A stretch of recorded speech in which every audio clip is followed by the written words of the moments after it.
En 1948, un periodista estadounidense caminó por los pasillos de un hospital en Pensilvania y escribió algo que nadie quería leer. Dijo que lo que vio adentro le recordaba a las fotografías de los campos de concentración nazis, a Belsen, a Buchenwald. No lo dijo como una metáfora dramática, no lo dijo buscando titulares. Lo dijo porque acababa de caminar por un pasillo donde había cuerpos desnudos amontonados contra las paredes, hombres durmiendo en su propio desecho y un olor tan denso que parecía tener peso físico. Y aquí viene lo más perturbador de toda esta historia.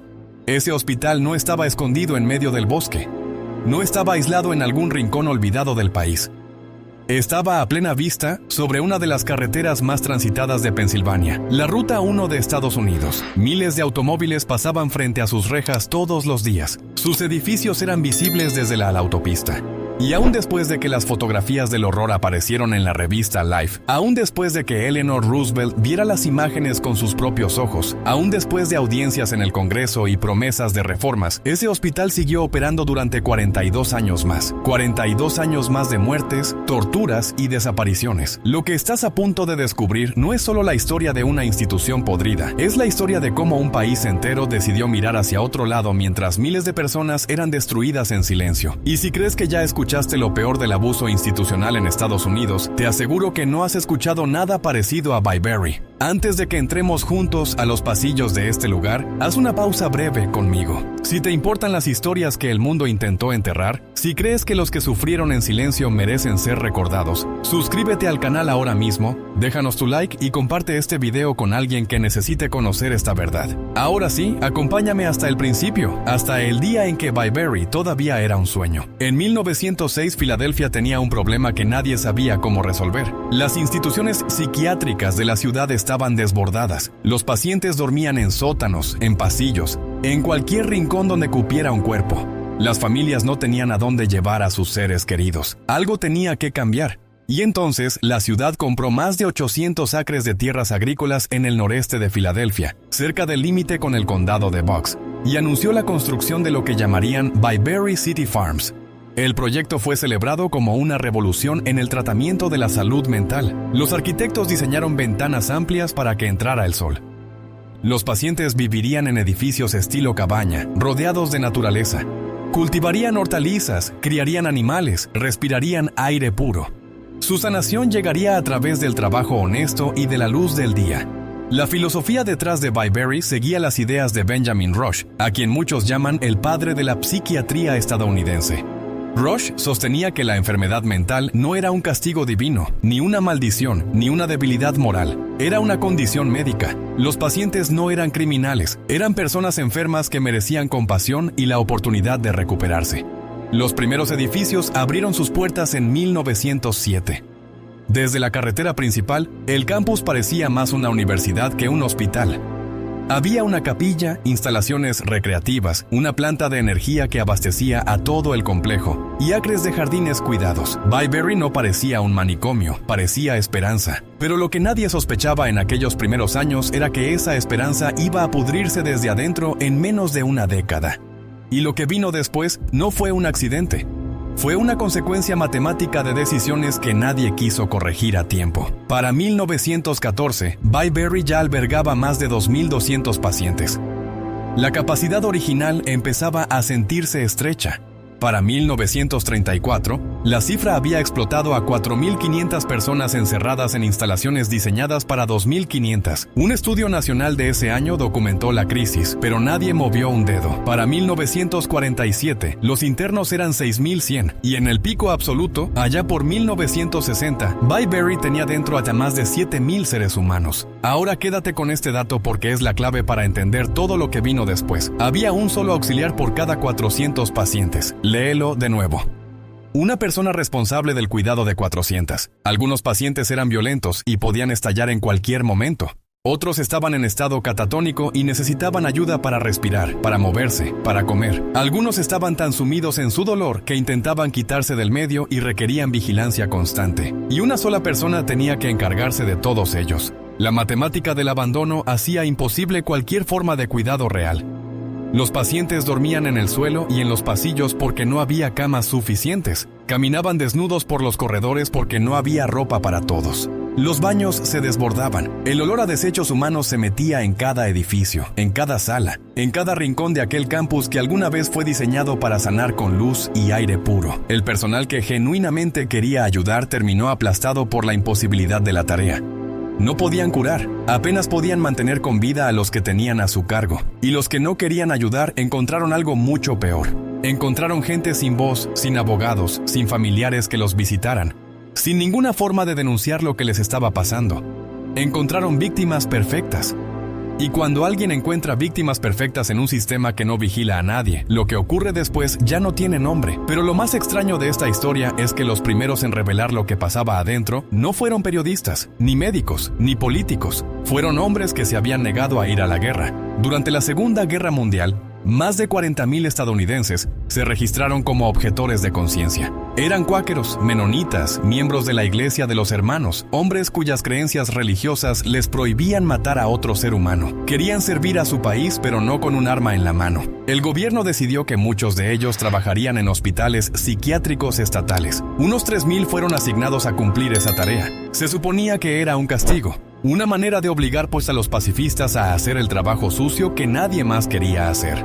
Pero terminó siendo algo completamente distinto. Se convirtió en la chispa que encendió el escándalo. En 1942, un joven cuáquero llamado Warren Sawyer llegó a Bayberry. Tenía 23 años.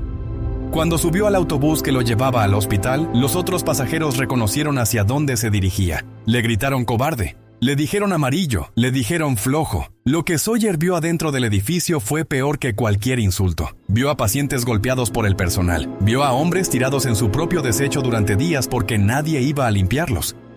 Vio procedimientos médicos hechos sin anestesia porque los doctores de la época creían que los enfermos mentales no sentían dolor igual que las personas normales. Y entre aquellos objetores había un hombre que iba a cambiar la historia con un objeto absurdamente pequeño.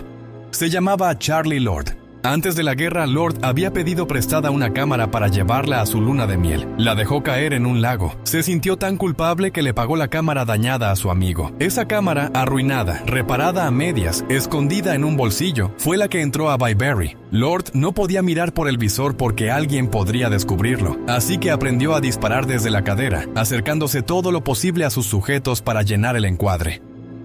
Fotografió hombres desnudos contra las paredes. Fotografió pacientes atados hasta las camas con correas de cuero. Fotografió la descomposición, el abandono, la desesperanza. Y esas fotografías, tomadas a ciegas con una cámara que había sobrevivido a un lago, iban a terminar en las manos de la mujer más poderosa de Estados Unidos. Pero lo que ella hizo con esas imágenes y lo que no hizo el resto del país después de verlas es una de las traiciones más silenciosas en la historia de la nación. Si hasta aquí lo que estás escuchando te está dejando sin palabras, espera. Porque lo que viene a continuación es donde esta historia se vuelve verdaderamente indefendible. Antes de seguir, aprovecha este momento para suscribirte al canal si aún no lo has hecho, déjanos tu like y comparte este video con alguien que crea que las instituciones siempre protegen a los vulnerables, porque lo que estoy a punto de contarte es la prueba de que el país más poderoso del mundo vio el horror con sus propios ojos y decidió seguir de largo. En septiembre de 1945, apenas 4 meses después del fin de la guerra en Europa, se organizó una reunión en Nueva York. Varios objetores de conciencia que habían trabajado en Bayberry iban a presentarle a Eleanor Roosevelt las fotografías de Charlie Lord. El presidente Franklin Roosevelt había muerto meses antes. Eleanor ya no era primera dama, pero seguía siendo una de las voces políticas más influyentes del país. Cuando ella observó las imágenes, su primera reacción dice más sobre Estados Unidos que cualquier discurso. Miró las fotos de hombres desnudos hacinados contra las paredes. Miró los cuerpos atados a camas en habitaciones cubiertas de mugre. Miró aquello que parecía sacado de una pesadilla y asumió que tenían que ser imágenes del sur profundo. Tal vez de Mississippi, tal vez de Alabama. Ella conocía las historias sobre esos lugares atrasados. Cuando los objetores le explicaron que todas esas imágenes venían de Filadelfia, de Pensilvania, de uno de los estados más desarrollados de la nación más poderosa del planeta, Eleanor Roosevelt se quedó en silencio. No tenía palabras. Prometió apoyar la campaña. Escribió cartas a los funcionarios de salud.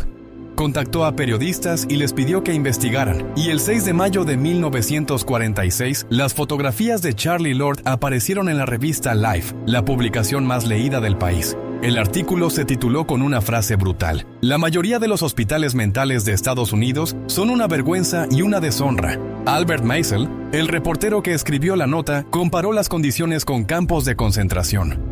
2 años después, otro periodista, Albert Deutsch, haría exactamente la misma comparación en su libro La vergüenza de los estados. Millones de estadounidenses leyeron aquellas palabras, millones vieron aquellas fotografías. La indignación fue nacional. Los editoriales se multiplicaron, los políticos expresaron horror, las familias exigieron respuestas, y entonces ocurrió lo impensable. No pasó nada. Byberry fue rebautizado como Hospital Estatal de Filadelfia. Se construyeron edificios nuevos, se hicieron investigaciones, se redactaron reportes, y cada pocos años otro periodista entraba, documentaba nuevos horrores, y una nueva ronda de promesas era anunciada por funcionarios que parecían auténticamente conmovidos. Durante 40 años más, Byberry siguió funcionando exactamente igual que antes, y en ese silencio administrativo, los métodos de tortura adentro del hospital se volvieron cada vez más sofisticados. El personal de Byberry desarrolló técnicas para lastimar pacientes sin dejar huellas visibles en el cuerpo. Una de las más documentadas fue descrita por el periódico Philadelphia Record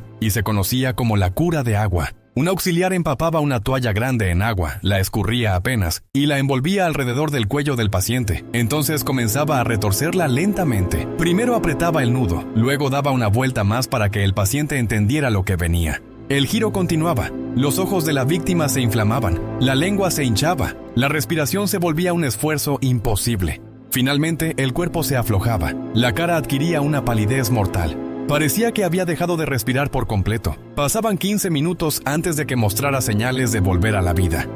Entonces, el paciente era considerado dominado. En el expediente de Byberry, también quedó registrado el caso de 2 auxiliares condenados por matar a un paciente al estrangularlo.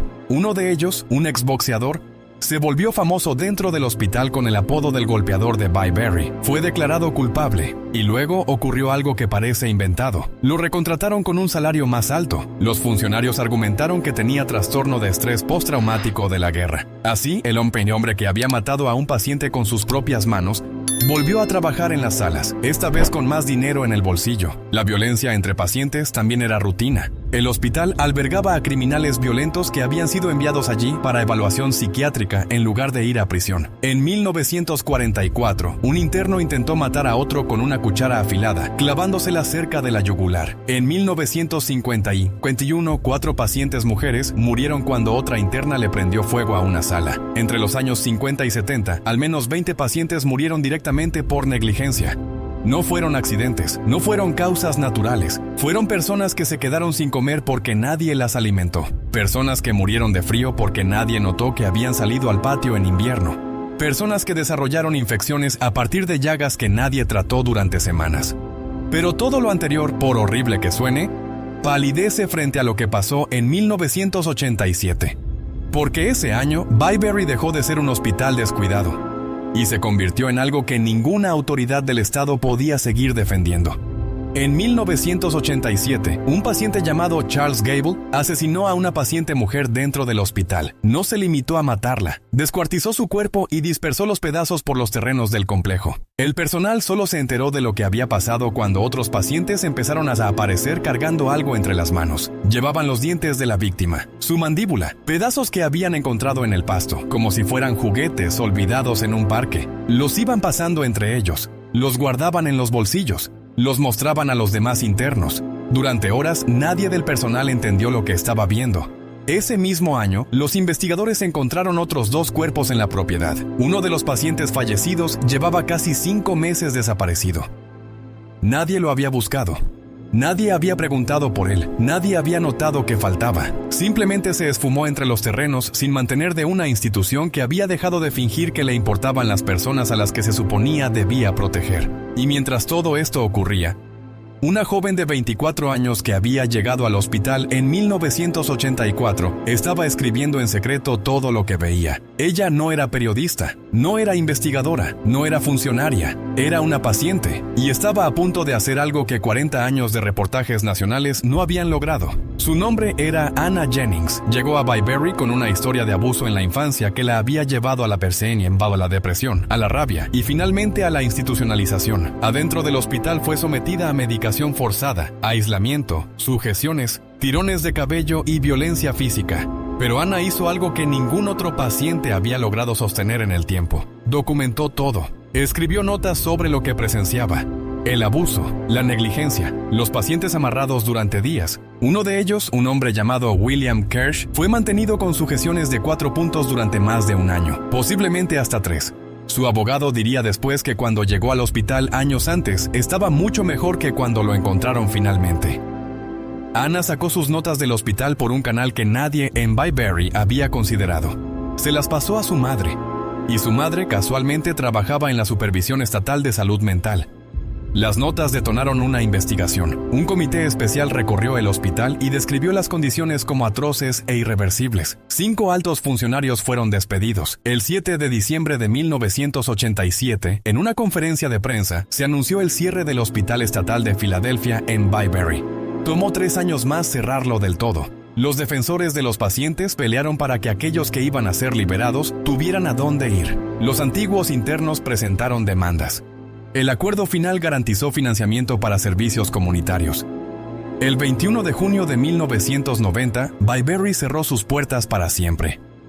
Una joven paciente de apenas 24 años había logrado lo que ni las fotografías en la revista Life, ni Eleanor Roosevelt, ni las audiencias del Congreso, ni 4 décadas de reportajes habían logrado. Pero la historia de Byberry no terminó cuando los pacientes salieron por última vez, porque lo que quedó en ese terreno después fue una especie de maldición urbana que tardaría otros 16 años en desaparecer.